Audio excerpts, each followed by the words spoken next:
The year is 1942, and the United States Navy is bleeding out in the vast, unforgiving expanse of the Pacific Ocean. American aviators are falling from the sky in alarming numbers, outmaneuvered and outgunned by a Japanese fighter plane that seems to defy the laws of physics. That plane is the Mitsubishi A6M Zero, and for the first agonizing year of the war, it is the undisputed master of the air. It is a terrifying reality for a nation recovering from the ashes of Pearl Harbor. But in the smoky, noisy drafting rooms of Bethpage, New York, a group of American engineers are not panicking. They are calculating. They are forging a brutal, heavy, overpowered piece of flying artillery that will not just challenge the Zero, but completely shatter it. Welcome to the channel. If you want to understand how wars are actually won, not through Hollywood myths, but through logistics, armor, raw industrial violence, and superior tactical doctrine, hit that subscribe button. We are about to dissect the anatomy of a killer. To understand why the Grumman F6F Hellcat was the ultimate instrument of aerial destruction in the Pacific Theater, we have to rewind the clock to the 1920s and 30s. You cannot understand a weapon system without understanding the strategic paranoia that birthed it. Following the First World War, the Washington Naval Treaty of 1922 placed strict tonnage limits on the world's major navies. Battleships were capped, cruisers were restricted. This forced naval architects in both Washington and Tokyo to get creative. Aircraft carriers transitioned from experimental fleet auxiliaries into the primary strategic striking arm of the modern Navy. The Imperial Japanese Navy, heavily influenced by their own interpretation of Alfred Thayer Mahan's doctrine of the decisive fleet battle, knew they would be fighting outnumbered against the industrial might of the United States. Their solution was offensive reach. They demanded a carrier fighter with unprecedented range, able to escort their torpedo and dive bombers over vast ocean expanses to strike the American fleet before the Americans could even see them on the horizon. To achieve this staggering range and the agility required to win dogfights, Japanese lead designer Jiro Horikoshi had to make a deal with the devil. He sacrificed absolutely everything on the altar of weight reduction. The Zero was built using a highly classified, lightweight aluminum alloy known as extra super duralumin. It was incredibly strong, but highly susceptible to saltwater corrosion, requiring meticulous maintenance. More importantly, the Zero had absolutely no armor plating to protect the pilot. It had no self-sealing fuel tanks. It was essentially a flying gas can wrapped in tinfoil, armed with two deadly 20mm cannons and two 7.7mm machine guns. It was a flying samurai sword. Lethal, razor-sharp, but fundamentally brittle. Meanwhile, the United States Navy was looking at the exact same ocean and drawing a radically different conclusion. American military doctrine has always placed a premium on the survivability of the human operator. We do not just want a pilot to get a kill. We want him to survive, return to the carrier, debrief the intelligence officers, and train the next generation of aviators. This fundamental philosophical divide would dictate the design of the greatest carrier fighter in history. In the late 1930s, the United States was relying on the Grumman F4F Wildcat. It was a tough, reliable barrel of a plane, but it was underpowered and consistently outturned by the Zero. The Wildcat pilots, through sheer grit and brilliant tactical innovations like the Thach Weave, managed to hold the line at the Coral Sea, Midway, and Guadalcanal. But holding the line does not win a war of annihilation. Leroy Grumman and his chief engineer, Bill Schwendler, knew they needed a monster. They did not want to build a delicate, turning dogfighter to match the Zero. Why would you build a fighter plane that plays to your enemy's strengths? You do not. You build a machine that completely ignores their strengths and exploits their fatal weaknesses. You build a flying anvil. The design philosophy of the F6F Hellcat was brutally simple. Give it the biggest engine in existence, wrap the pilot and vital components in heavy steel armor, and give it enough firepower to saw a Japanese fighter in half.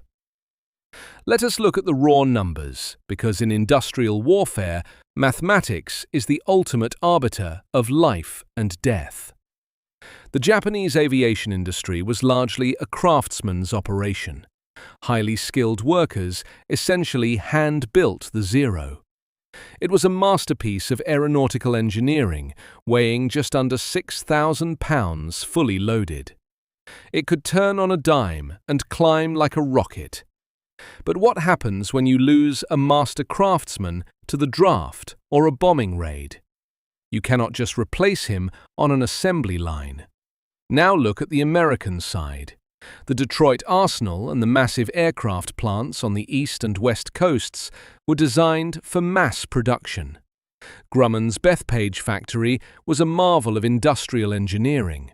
They designed the Hellcat to be built quickly by a workforce that included thousands of women who had never touched a rivet gun before the war.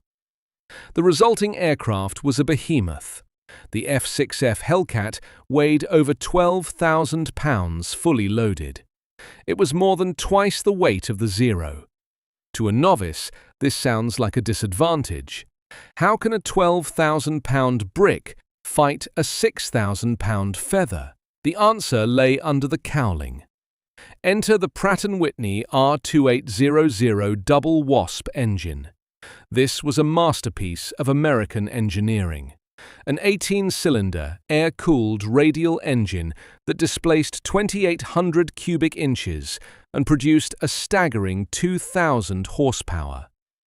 This was the exact same power plant that drove the massive P-47 Thunderbolt in the F-4U Corsair. While Japanese engineers were struggling to field engines that could reliably maintain 1,000 horsepower without shaking themselves to pieces, American industry simply doubled the output. The R2800 was equipped with a two-stage, two-speed supercharger. This meant the Hellcat could maintain its 2,000 horsepower all the way up to 20,000 feet, breathing easily in the thin air where the Zero's Nakajima Sakai engine began to wheeze and lose power. This dynamic is not unique in American military history. We saw the exact same tactical shift decades later in the skies over Vietnam. American F-4 Phantoms, heavy, powerful, and loaded with advanced radar, found themselves going up against nimble, lightweight, Soviet-built MiG-21s. The Phantoms could not outturn the MiGs in a horizontal, low-speed dogfight, just as the Hellcats could not outturn the Zeros. The solution was the same in 1944 as it was in 1968. Energy maneuverability. You use your massive engine to dictate the terms of the engagement. You fight in the vertical plane, not the horizontal. You dive at high speed, you take your shot, and you use your superior kinetic energy to extend away before the lighter enemy can bring his nose around to return fire. The Hellcat was designed specifically for this boom and zoom tactic, but to make it work, you have to survive the merge. Grumman engineers bolted 212 pounds of heavy armor plating behind the pilot's seat, under the floorboards, and around the oil cooler. They installed massive, heavy rubber self-sealing fuel tanks. If a Japanese 7.7mm machine gun bullet pierced a Hellcat's fuel tank, the chemical reaction of the aviation fuel hitting the rubber would cause the tank to instantly swell shut, sealing the hole and preventing a fire. A Zero pilot might pump 30 rounds into a Hellcat, only to watch in horror as the heavy blue American fighter simply absorbed the punishment, leveled off, and powered away into the clouds. When the Hellcat returned fire, the results were apocalyptic. The aircraft was armed with 6 Browning M2 50 caliber machine guns, mounted 3 in each wing. Each gun was fed by a belt of 400 rounds. That is 2,400 rounds of half-inch, armor-piercing incendiary ammunition. A 2-second burst from a Hellcat put roughly 160 heavy slugs into the airspace in front of it. When those incendiary rounds struck the unarmored, unprotected fuel tanks of a Mitsubishi Zero, they did not just punch holes, they ignited the high-octane aviation gas instantly. The Zero did not just crash, it violently exploded in mid-air. But a superior machine is completely useless without a superior logistical tail and a massive pipeline of trained operators. The Imperial Japanese Navy started the war with roughly 300 elite carrier pilots. They were arguably the best naval aviators in the world in 1941, veterans of the war in China with thousands of flight hours. But their training program was a fatal bottleneck. It was an elitist system designed to produce a handful of perfect aces, washing out anyone who showed even a hint of mediocrity. When those irreplaceable aces died at the Battle of Midway and in the grueling meat grinder of the Guadalcanal campaign, they were gone forever. The Japanese were forced to replace them with green, barely trained kids who had maybe 100 hours of total flight time.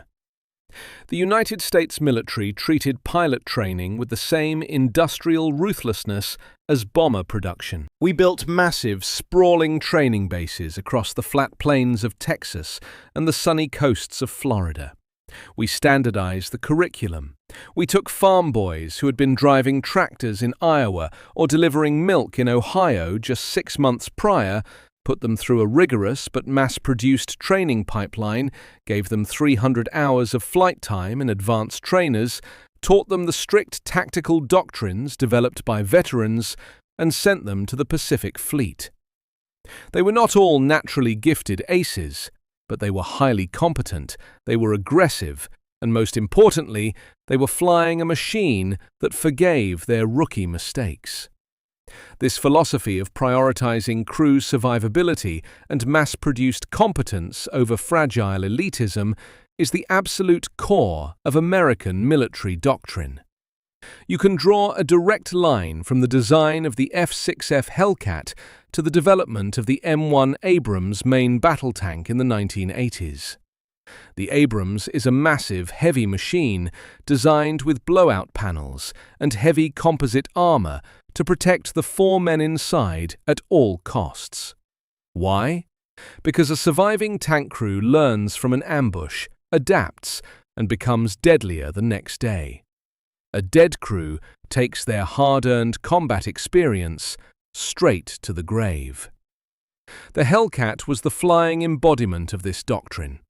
It allowed American farm boys to make a tactical error, take a burst of enemy fire, survive the engagement, and return to the carrier to fight again tomorrow. The engineering of the Hellcat also focused heavily on the brutal realities of carrier operations. Landing a 12,000-pound aircraft on a pitching wooden deck in the middle of a Pacific squall is one of the most dangerous things a human being can do. Grumman engineers moved the Hellcat's wing from a mid-fuselage position to a low-wing configuration. This allowed the landing gear to fold backward and twist into the wing, which gave the plane an incredibly wide, stable track for its wheels. To a civilian, this sounds like trivial trivia. To a 20-year-old ensign trying to catch an arresting wire while his carrier deck is heaving up and down by 20 feet, a wide landing gear is the difference between catching the wire safely and rolling the aircraft off the side of the ship into the dark ocean. The Japanese Zero, by contrast, had a narrow landing gear track, making it notoriously tricky to handle on the deck or on rough jungle airstrips. Furthermore, the Zero's control surfaces became incredibly stiff at high speeds. In a steep dive, the aerodynamic pressure on the Zero's ailerons and elevators was so immense that a Japanese pilot physically lacked the arm strength to pull the stick back. The airplane would lock up. The Hellcat's controls, heavily boosted by clever aerodynamic balancing, remained highly responsive even when plunging toward the Pacific Ocean at 400 miles per hour. This meant an American pilot could initiate a high-speed dive, knowing full well the Japanese pilot chasing him would eventually lose control and have to pull out or fly straight into the sea. By late 1943, the American industrial juggernaut was fully awake and terrifying to behold. The massive new Essex-class fleet carriers were sliding down the slipways of East Coast shipyards at a rate that defied logic. And sitting on the pristine wooden flight decks of these new Leviathans were rows upon rows of deep sea blue F6F Hellcats. The United States Navy had built the Fleet Train, a massive floating logistical armada of oilers, ammunition ships and repair vessels that allowed the carrier strike groups to stay at sea for months at a time. The Japanese relied on a static island defense strategy, hoping to bleed the Americans dry as they hopped from atoll to atoll. They fundamentally misunderstood the nature of the enemy they had awakened. We did not just bring ships, we brought our own floating naval bases, millions of gallons of high-octane aviation fuel, and a swarm of heavy fighters designed specifically to murder the Zero. The strategic board was set. The industrial tools were forged in the fires of American factories. The pilots were trained, briefed, and hungry for payback. The mighty Task Force 58 was assembling at Majuro and Ulithi, a steel armada ready to push relentlessly across the Central Pacific and tear the heart out of the Japanese Empire. But having the perfect weapon system on paper is only half the equation in warfare. The true test of a machine, and the men who maintain and fly it, comes when the canopy slams shut, the massive 18-cylinder engine coughs and roars to life, and the rubber leaves the flight deck to meet a desperate, skilled enemy in the cold, unforgiving air above the Pacific. The sensory experience of sitting in the cockpit of a Grumman F6F Hellcat on the wooden flight deck of an Essex-class aircraft carrier was an assault on the human nervous system. The heavy canopy was slid back, letting in the sharp, salty tang of the Pacific wind, but that scent was immediately overpowered by the choking fumes of high-octane aviation fuel and burnt oil. Forward of the windshield, the massive Pratt & Whitney R2800 engine did not just idle, it violently convulsed, sending a deep, bone-rattling vibration through the rudder pedals, up the pilot's spine, and into his teeth. This was not a delicate flying machine. It was a heavy industrial weapon, and operating it required muscle, situational awareness, and an absolute faith in the tactical doctrine heavily drilled into every naval aviator. To understand how this machine was employed to dismantle the Japanese air forces, we have to look through the armored glass of the windshield and examine the optics of destruction. The American pilot was looking through a Mark 8 reflector gun sight. Unlike the crude iron sights of the First World War, this optical marvel projected an illuminated reticle onto a glass plate directly in the pilot's line of sight. It allowed the pilot to keep both eyes open, maintaining crucial peripheral vision while tracking a maneuvering target. But a gun sight is useless without the hardware to back it up. Buried within the thick folding wings of the Hellcat were 6 Browning AN/M 250 caliber machine guns. These were not the infantry weapons you saw mounted on jeeps. These were specialized aircraft variants, firing at a blistering rate of 800 rounds per minute per gun. The armorers down in the sweltering hangar decks of the carriers spent hours meticulously bore-sighting these weapons. They harmonized the guns so that the 6 separate streams of lead would converge into a single, concentrated cone of fire exactly 300 yards in front of the aircraft. At that specific convergence point, the destructive power was absolute. The ammunition belts were loaded with a specific lethal cocktail known as APIT, Armor-Piercing Incendiary Tracer. How do you guarantee a kill against an aircraft that refuses to fly in a straight line? You do not just try to hit it, you try to physically saw its wing off or turn it into a fireball. The armor-piercing core of the .50 caliber round would punch clean through the thin duralumin skin of a Mitsubishi Zero, shattering engine blocks and severing critical control cables. The incendiary compound, which ignited upon impact, would flash fry the unarmored fuel tanks hidden in the Zero's wings. The tracers allowed the American pilot to visually walk his fire onto the target, adjusting his deflection shot in real time. A 1-second squeeze of the trigger stick sent 80 heavy, sparking, explosive slugs downrange. When an American pilot got a Japanese fighter caught in that 300-yard convergence zone, the enemy aircraft did not just sustain damage, it ceased to exist as a structurally sound object. But individual firepower, no matter how devastating, does not win campaigns across millions of square miles of open ocean.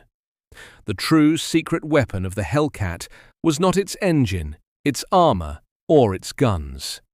It was a small, unassuming black box mounted in the cockpit. The multi-channel VHF radio, very high-frequency radio communication, was a massive technological leap over the static-filled, unreliable high-frequency radios used by the Imperial Japanese Navy.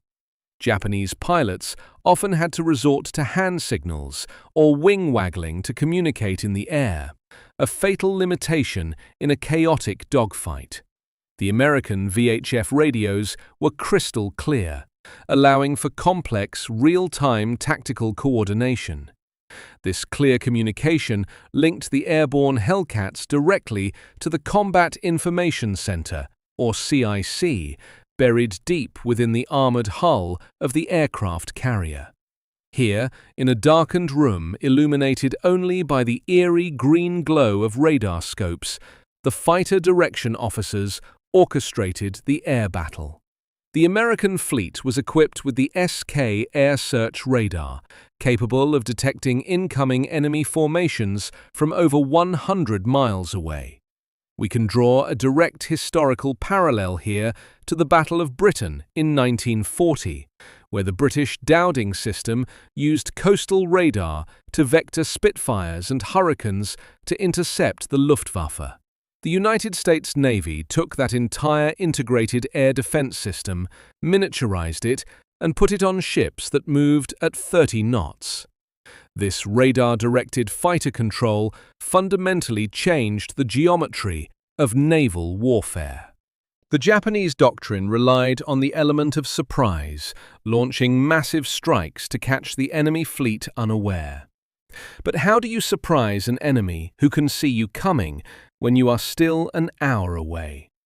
You cannot. The fighter direction officers on the American carriers would look at the radar blips, calculate the altitude, speed, and heading of the Japanese strike force, and calmly radio the airborne Hellcat squadrons. They would vector the heavy blue fighters to an intercept point, ensuring the Americans had the crucial advantages of altitude and position before the Japanese pilots even knew they were being hunted. This deadly combination of heavy armor, overwhelming firepower, VHF communication, and radar direction culminated in the defining aerial clash of the Pacific War. The date is June 19, 1944. The strategic objective is the Mariana Islands, specifically Saipan, Tinian, and Guam. The United States military needed these islands to build massive airstrips for the new B-29 Superfortress bombers, placing the Japanese home islands directly within range of strategic firebombing.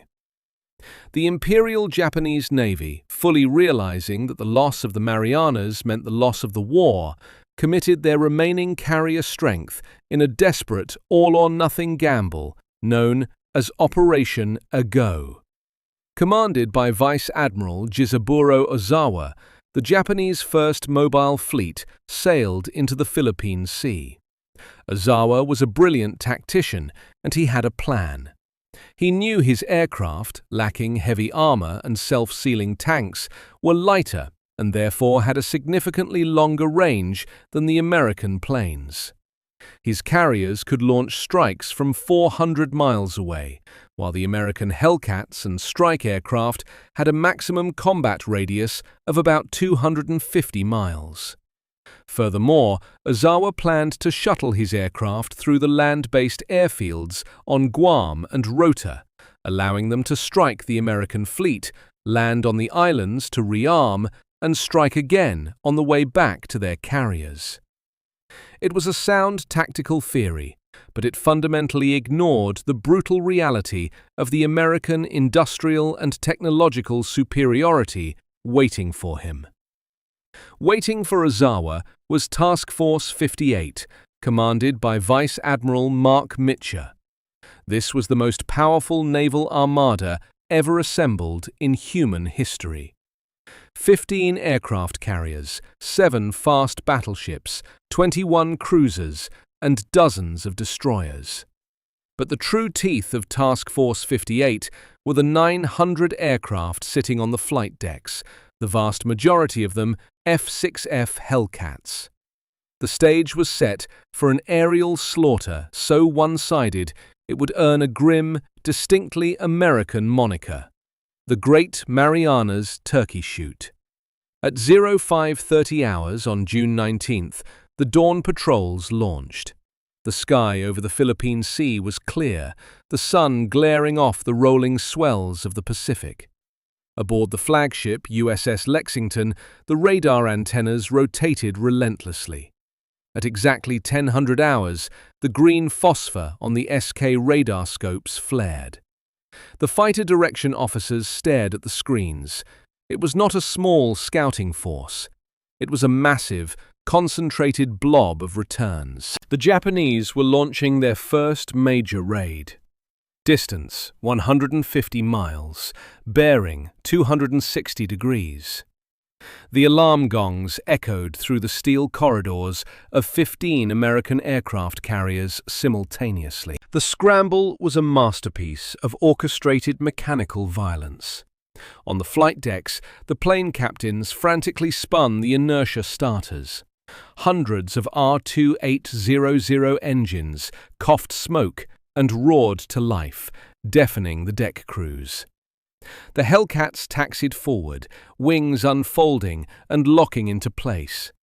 The deck officers, leaning heavily into the prop wash, signaled with rapid arm movements. One by one, the heavy blue fighters roared down the wooden decks, dipping slightly as they cleared the bow, before the massive engines clawed them up into the sky. Within minutes, the airspace above Task Force 58 was filled with a swirling swarm of Hellcats, forming up into divisions and squadrons. The climb to altitude was grueling. The pilots strapped on their oxygen masks as they passed 10,000 feet. The temperature in the unheated cockpits plummeted to below freezing. Frost formed on the edges of the canopies. The pilots manipulated the supercharger controls, ensuring the engines received enough compressed air to maintain maximum horsepower in the thin atmosphere. Up at 24,000 feet, the Hellcats leveled off, forming a massive wall of steel and 50 caliber machine guns between the American fleet and the incoming Japanese strike force. What goes through the mind of a young American pilot, a 21-year-old kid from a farm in Nebraska, as he stares at the empty blue sky, listening to the crackle of the VHF radio vectoring him toward a swarm of enemy planes? There is fear, certainly, but it is suppressed by the sheer volume of training and the absolute confidence in the heavy machine strapped around him. At 10:30 hours, the visual contact was made. American pilots reported seeing the enemy. They did not just see a few planes. They saw contrails stretching across the horizon. Dozens, then scores of Japanese Nakajima B-5N torpedo bombers, Aichi D-3A dive bombers, and their escorting Mitsubishi Zeros. The merge was violent and instantaneous. The Hellcat pilots pushed their noses down, engaging the superchargers, converting their altitude into a terrifying kinetic energy. They dove into the Japanese formations at speeds exceeding 400 miles per hour. This was the boom and zoom tactic executed on a massive scale. The Japanese pilots, many of them green and inexperienced replacements for the veterans lost at Midway and Guadalcanal, panicked. They broke their rigid formations, trying to turn and fight. But you cannot turn and fight an anvil that is dropping on your head at terminal velocity. Let us focus on the mechanics of a single engagement in this massive furball. Lieutenant Alex Vracheu, flying off the USS Lexington, spotted a straggling formation of Japanese Yokosuka D-4Y dive bombers. Vracheu did not engage in a turning dogfight. He used his speed to slide in behind the trailing bomber. He looked through his Mark 8 reflector sight, placing the glowing pipper slightly ahead of the Japanese plane's engine cowling. He squeezed the trigger on the stick for 2 seconds. The Hellcat shuddered as the 650 caliber guns erupted. A torrent of armor-piercing incendiary rounds tore through the thin tail section of the dive bomber, walking up the fuselage and instantly igniting the fuel tank. The Japanese plane erupted into a brilliant orange fireball, shedding wings and debris. Vracheu did not stop to watch it fall. He pulled back on the stick, using his immense speed to zoom back up to altitude, re-establishing his energy advantage. He rolled over, picked his next target, and dove again. In the span of just 8 minutes, Alex Vracheu shot down 6 Japanese aircraft. His windshield was covered in the atomized oil of the planes he had destroyed at point-blank range. This was not a duel of chivalry. This was an industrial execution. The Japanese pilots, flying highly flammable aircraft with zero armor protection, were being fed into a meat grinder of American engineering. The disparity in tactical doctrine became glaringly obvious as the battle raged. When a Japanese Zero did manage to get on the tail of a Hellcat, the American pilot did not try to outturn him. He keyed his radio and called for his wingman. The Americans employed the Thach Weave, a tactical formation developed by John Thach earlier in the war, but perfected by the speed of the Hellcat. The 2 American fighters would turn toward each other, crossing paths. The Japanese pilot, focused on chasing one Hellcat, would suddenly find himself staring directly into the 6 machine guns of the crossing wingman. It was a deadly trap that relied on teamwork, radio communication, and the heavy armor of the Hellcat to absorb a few hits while the trap snapped shut. Wave after wave of Japanese aircraft crashed against the defensive wall of Task Force 58. At 11:30 hours, a second massive raid of over 100 planes was detected. The fighter direction officers calmly vectored fresh squadrons of Hellcats to intercept. The sky over the Marianas turned into a chaotic nightmare of burning debris, white parachutes, and plunging aircraft. The American anti-aircraft fire from the ships below, utilizing the newly developed proximity fuse, shredded the few Japanese bombers that managed to slip past the fighter screen.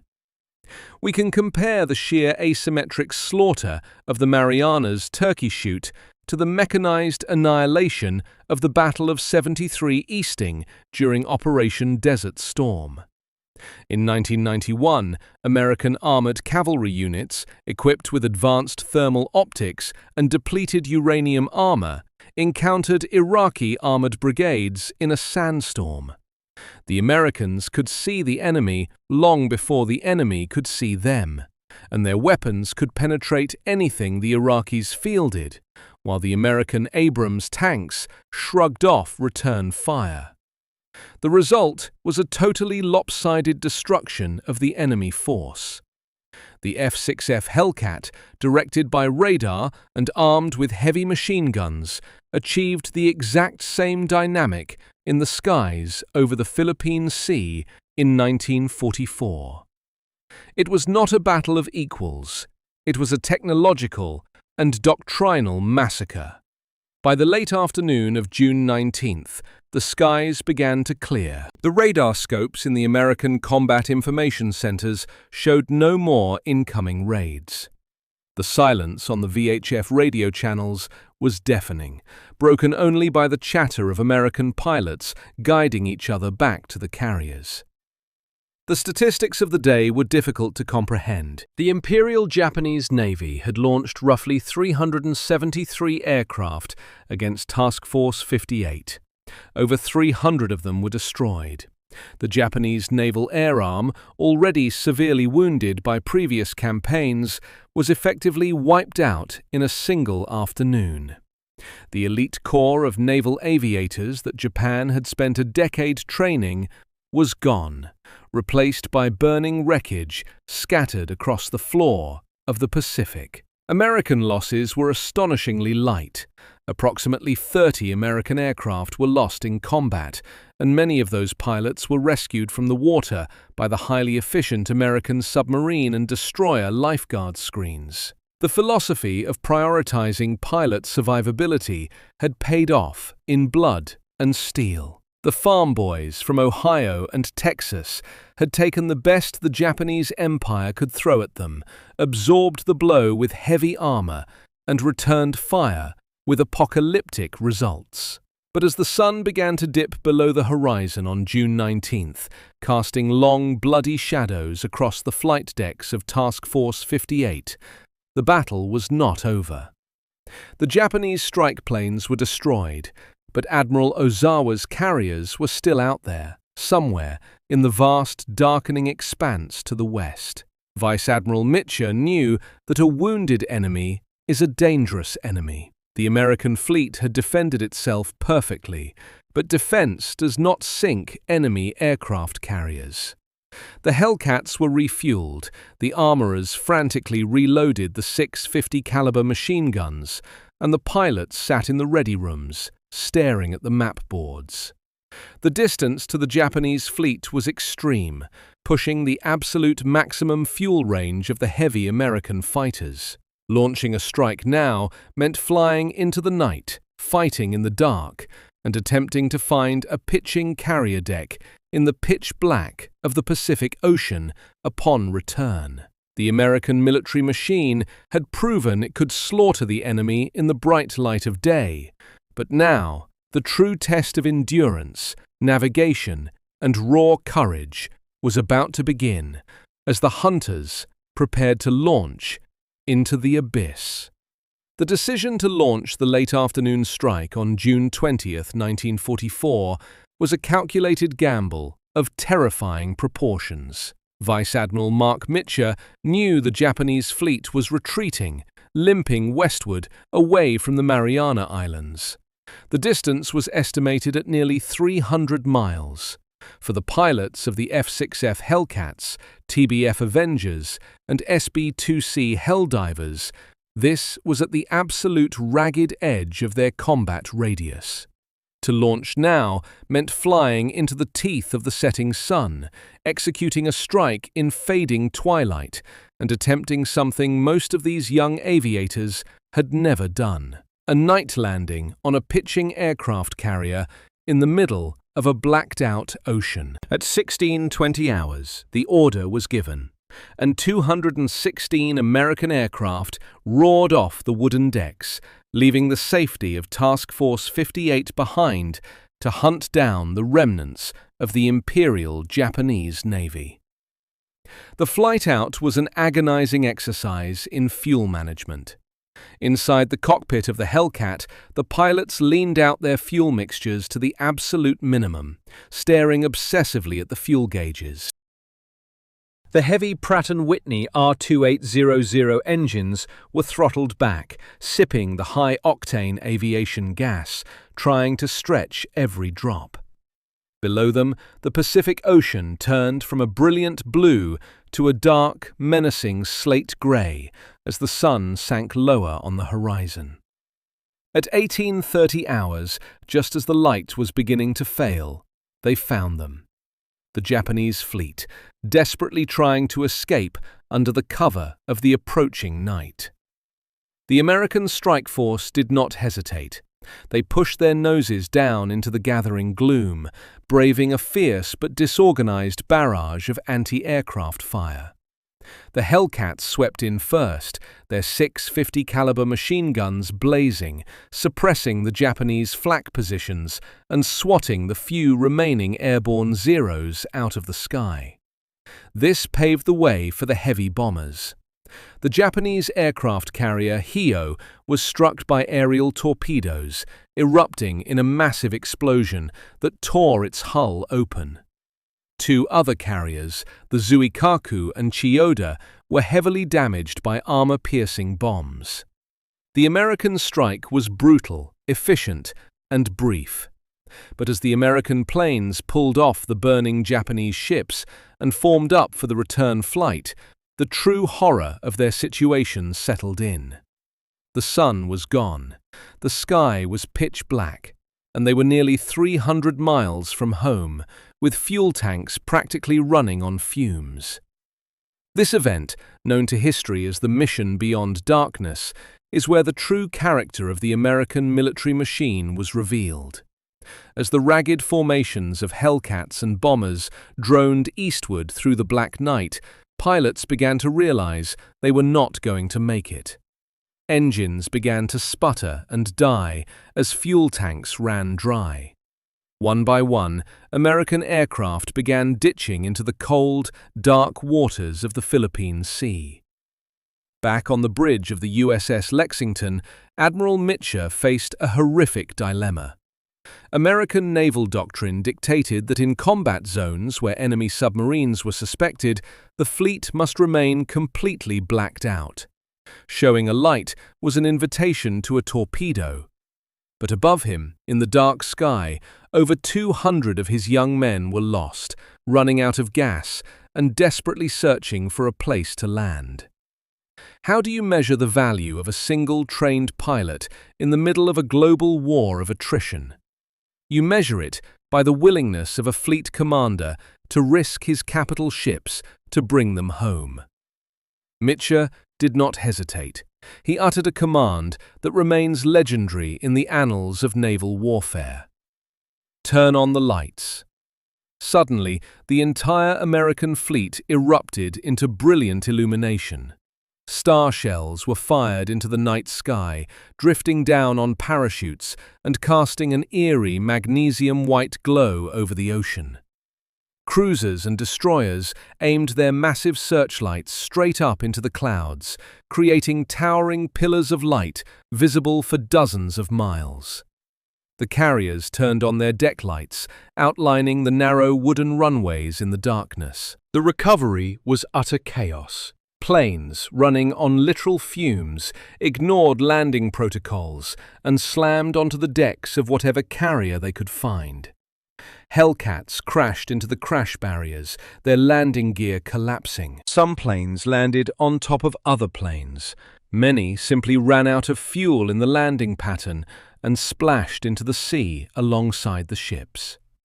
But because Mitchell turned on the lights, the vast majority of those pilots were saved. Of the 216 aircraft launched, roughly 80 were lost, mostly due to fuel exhaustion and deck crashes. But thanks to the massive coordinated rescue effort by the fleet's destroyers and submarines over the next few days, only 16 pilots and 33 aircrewmen were lost. The planes were entirely expendable. The men were not. This brings us to the core strategic lesson of the F6F Hellcat and the American victory in the Pacific. The Hellcat was not just a weapon, it was the physical manifestation of a broader, inescapable logistical and industrial doctrine. The Japanese fought a war of tactical perfection, relying on elite warriors and highly specialized, fragile equipment. The United States fought a war of relentless, crushing attrition. We can see this exact same strategic dynamic by looking back at the American Civil War, specifically the brutal overland campaign of 1864. Union General Ulysses S. Grant understood that his Army of the Potomac did not necessarily need to outmaneuver Robert E. Lee's Army of Northern Virginia in every single engagement. Grant knew he possessed overwhelming industrial backing, limitless supplies, and a massive pool of manpower. Lee had brilliant tactics, but he could not replace his dead veterans or his broken artillery. Grant simply locked onto Lee and initiated a grinding, bloody war of attrition that the Confederacy was mathematically guaranteed to lose. The United States Navy used the F6F Hellcat in the exact same manner against the Imperial Japanese Navy. We did not need to build a plane that could dance with the Zero. We built a heavy, armored bruiser that could absorb the damage, kill the enemy, and return to fight the next day, backed by an industrial base that could replace a lost Hellcat in a matter of hours. To truly understand the depth of this industrial advantage, we must look at the fuel that powered these machines. The Pratt & Whitney R2800 engine was a mechanical beast, but a beast needs to be fed. The United States possessed a massive, highly advanced petrochemical industry capable of refining and mass-producing 100-octane aviation gasoline. This high-octane fuel resisted premature detonation, or engine knock, allowing American engineers to design engines with much higher compression ratios and supercharger boost pressures. This is what gave the Hellcat its staggering 2,000 horsepower. The Japanese, by contrast, were severely starved of oil. They went to war largely to secure the oil fields of the Dutch East Indies, but by 1944, the American submarine blockade had effectively severed that supply line. The Japanese aviation industry was forced to rely on lower-grade 87-octane fuel, and toward the end of the war, they were desperately trying to distill aviation fuel from pine roots. You can design the most aerodynamic, lightweight fighter in the world, but if you feed it low-grade, contaminated fuel, its engine will choke, sputter, and fail to deliver the horsepower needed to survive in combat. The Hellcat dominated not just because of its armor or its guns, but because of the vast, unseen armada of American oil tankers, pumping millions of gallons of high-octane lifeblood into the fleet. This reliance on rugged mass production over fragile over-engineering is a recurring theme in victorious American military campaigns. Consider the armoured warfare of the European theatre in World War II. The German military fielded the Tiger and Panther tanks. These were terrifying, heavily armoured, brilliantly engineered killing machines. But they were also incredibly complex, prone to mechanical breakdown and slow to manufacture. The American response was the M4 Sherman. The Sherman was not the most heavily armoured tank, nor did it have the biggest gun. But it was highly reliable, it was easy to repair in the field, and most importantly, the factories in Detroit could pump them out by the tens of thousands. If it took 5 Shermans to overwhelm a single German Tiger, the United States simply built 10.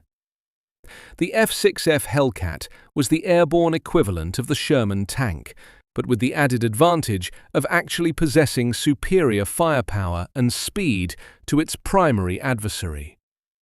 We must also analyze the invisible dimension of this air war: intelligence. The American victory in the Pacific was heavily underwritten by the codebreakers at Station Hypo in Hawaii and the broader MAGIC intelligence program. The United States Navy was reading Japanese naval codes. When Admiral Ozawa launched his massive strikes at the Philippine Sea, American commanders already had a very good idea of his operational plans, his force composition, and his desperate fuel situation. The Hellcat pilots were not just flying blind patrols over the ocean, they were being vectored by radar, guided by fighter direction officers, who were in turn informed by high-level signals intelligence. It was a completely integrated kill chain. The Japanese pilot, flying his unarmored Zero with a static-filled radio, was stepping into a highly orchestrated, technologically superior ambush every time he took off. The economic reality of the home front further sealed Japan's fate. The Grumman factory in Bethpage, New York, known affectionately as the Grumman Iron Works, was a marvel of modern production. The Hellcat was designed specifically for ease of manufacture. It used standardized parts, simple subassemblies, and heavy-duty rivets. The workforce that built these complex machines was largely composed of women who had entered the industrial sector to replace the men sent overseas. This was the arsenal of democracy in its purest form.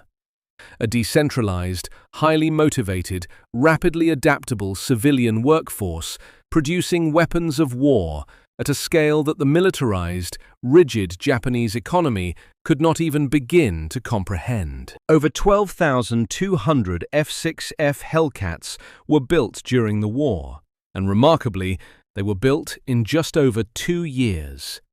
At peak production, Grumman was rolling a brand new, fully armed Hellcat out the factory doors every single hour. When the guns finally fell silent in September 1945, the operational statistics of the F6F Hellcat were staggering. It was credited with destroying 5,156 enemy aircraft in air-to-air combat. That accounted for roughly 56% of all Japanese aircraft shot down by the United States Navy and Marine Corps during the entire war. But the most chilling statistic, the number that truly defines the Hellcat's legacy, is its kill-to-loss ratio. For every Hellcat lost in aerial combat, 19 enemy aircraft were destroyed. A 19-to-1 kill ratio. It is a number that has never been matched, and likely never will be matched, in the history of aerial warfare. The Grumman F6F Hellcat was not a beautiful airplane. It did not have the sleek aerodynamic grace of the P-51 Mustang or the British Spitfire. It looked like a flying barrel. It was loud, it was heavy, and it required a heavy hand on the controls. But wars of national survival are not beauty pageants. They are brutal, unforgiving contests of industrial stamina and lethal efficiency. The Hellcat was a blue-collar killer, a heavy-duty piece of flying artillery designed to do one specific job. It was designed to find the Mitsubishi Zero, absorb its best punches, and blow it out of the sky with overwhelming, inescapable violence. It did exactly that, breaking the back of the Imperial Japanese Navy's air arm and clearing the skies for the American march to Tokyo. War is rarely decided by the sharpest sword, but rather by the heaviest hammer, wielded by a nation with the deepest reserves of iron and willpower. The Hellcat was that hammer, and its blows echoed across the Pacific, reshaping the world in its wake. Now, let us test your understanding of the strategic realities we just analyzed. Which factor do you believe was the most decisive in the F6F Hellcat's absolute dominance over the Japanese Zero? A. The overwhelming 2,000 horsepower of the Pratt & Whitney R2800 engine. B. The heavy armor plating and self-sealing fuel tanks that prioritized pilot survivability. C. The integrated tactical ecosystem of radar guidance, VHF radios, and high-octane fuel logistics. Drop your answer and your reasoning in the comments below.